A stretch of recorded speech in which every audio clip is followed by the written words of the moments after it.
Hey everybody, Ed here with the Digital Digest, and today I wanted to give you guys the digitally digested segment for the Toshiba Excite 10. Now this is also known as the AT305 here in the States.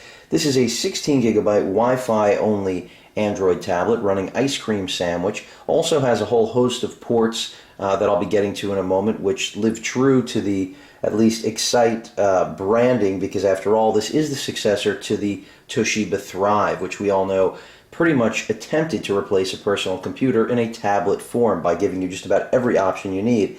And Toshiba hasn't forgotten about that lineage, and I'll get to that in a moment. But let's talk about pricing. I did in my unboxing. You're looking again at the 16 gig Wi-Fi version of this tablet, priced at $449.99. If you jump up to the 32 gig version, $530, and then the 64 gig I believe is $650. So a pretty broad range, but still very pricey for this tablet, especially considering that it does have pretty much identical specs to all the other quad-core, really Tegra 3 tablets that are out there right now. But in its favor, there aren't many. After all, we've got the Asus Transformer Prime as well as the TF300, which do have, a $500 price point for the 32 gig, as well as a $400 price point, obviously, for the 16 gig TF300. So they have a budget and mid-level. Of course, the Infinity Pad is on its way at some point.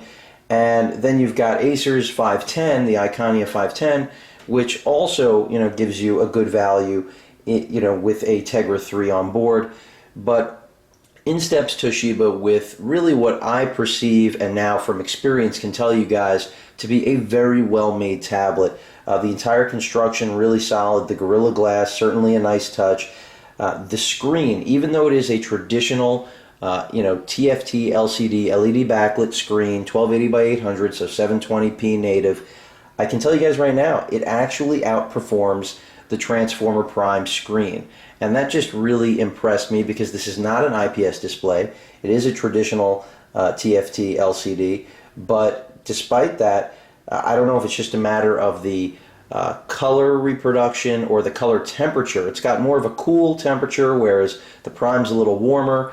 I'm not going to get into all the different tablets, but really the Prime, as far as I'm concerned, had the best screen on the market. And now Toshiba comes in with something that isn't even IPS or Samsung's PLS or AMOLED, and it actually is superior in just about every way. And I say just about because I'll be getting to its one flaw shortly. So beyond the screen, which is great, you've also got, as I mentioned before, that Tegra 3 quad-core processor, best in the business. It is underclocked to 1.2 gigahertz, but I can tell you guys right now, this tablet really does not miss a beat. Even when compared to the Prime, the Iconia 510, or the TF300, this tablet, in my opinion so far, forget about the quadrant scores and benchmarking where it does outperform all of them despite having the underclocked Tegra 3.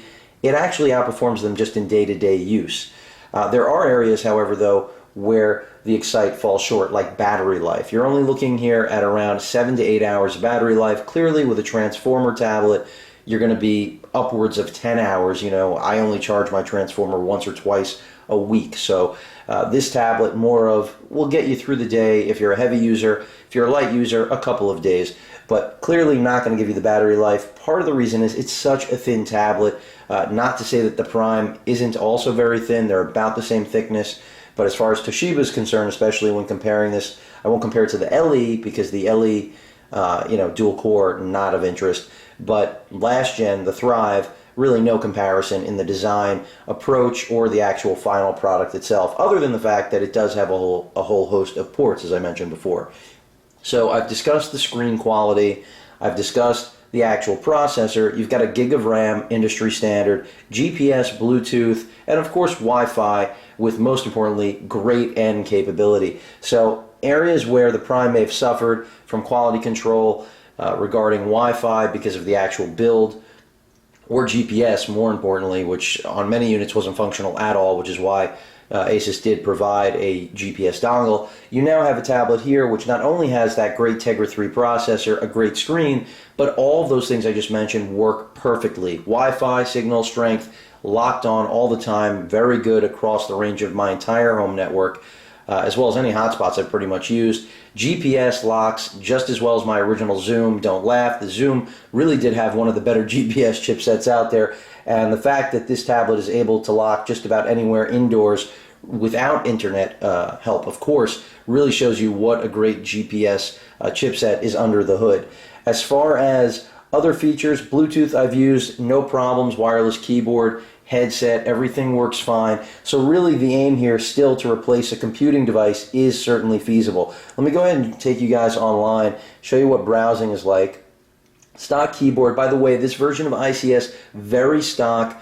Toshiba has put some touches on it, but for the most part it keeps it fast because it is generally a very stock experience. So let's go ahead and jump over to Engadget, just as a good benchmark of performance here. Nowhere near my access point, by the way, and you'll see immediately that this tablet is just butter. You go through it, absolutely no issues, very smooth. Again, this is the stock browser, which I have to say in ICS is just fantastic. If you have not used the stock browser, you're missing out. Don't get me wrong, Chrome is also very good, but the speed of this browser, especially on this tablet, just blows everything out of the water. So great job on Toshiba's behalf here in terms of putting together, at least so far in my experience, a really well-made as well as great performer. Now, pricing is the one area where this tablet gets a little bit iffy. As I mentioned before, there aren't a lot of quad-core tablets out there, but there are a varying range of price points, and Toshiba certainly comes in at the higher end. And for many of you, you're going to be saying to yourselves, if I'm going to spend that extra money, I'd rather go with one of Asus's transformers, where at least I have the docking function, really changes the entire game. It's not really a tablet anymore.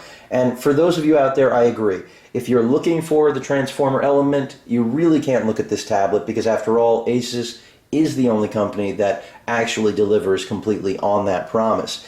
But if you're looking strictly for a tablet, there's no question that this is one of the best out there. In fact, in my opinion, it is the best right now.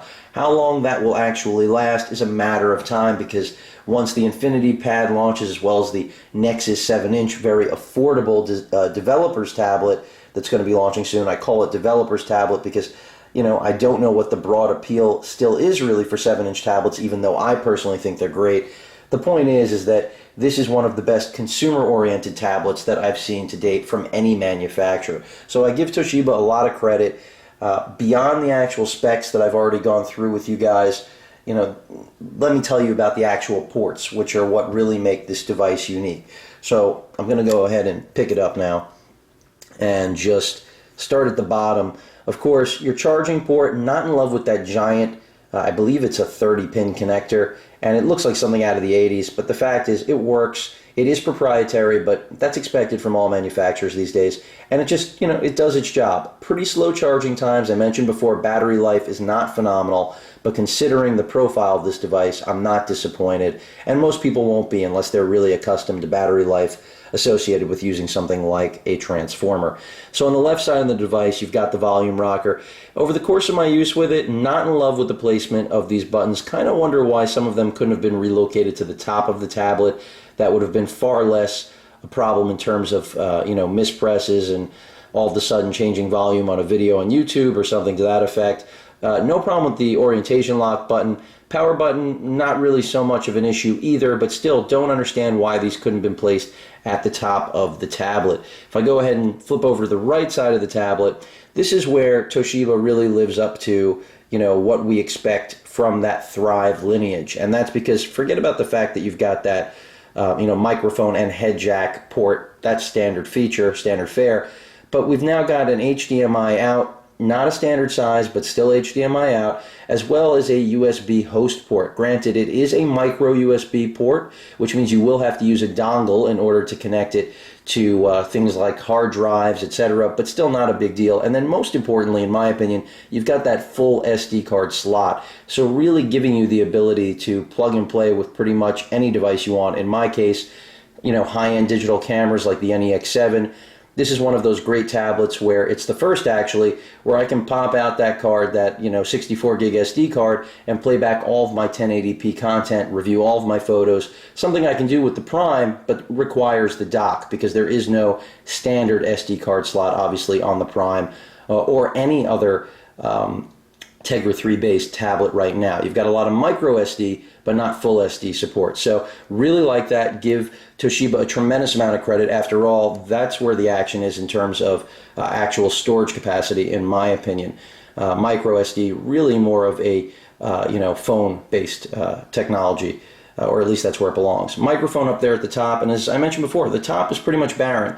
Overall construction, really solid. The back, I do like it, and camera quality, both the front and rear, really good. Probably the best I've seen to date. So overall, really like this Toshiba, and whether or not you're going to pick one up really just comes down to whether or not you want a transformer. If you want that transformer capability, you've got to go with it. There are no other options. However, if you're interested in something else like this, it's a winner, folks. Only problem, there is backlight bleed with the LCD. It is on all of these units. Whether or not you're going to be able to deal with it is a matter of personal preference. So go ahead and see one in store, and then you'll know. If you guys have any questions or comments, please feel free to post them. And of course, as usual, please feel free to subscribe. Later.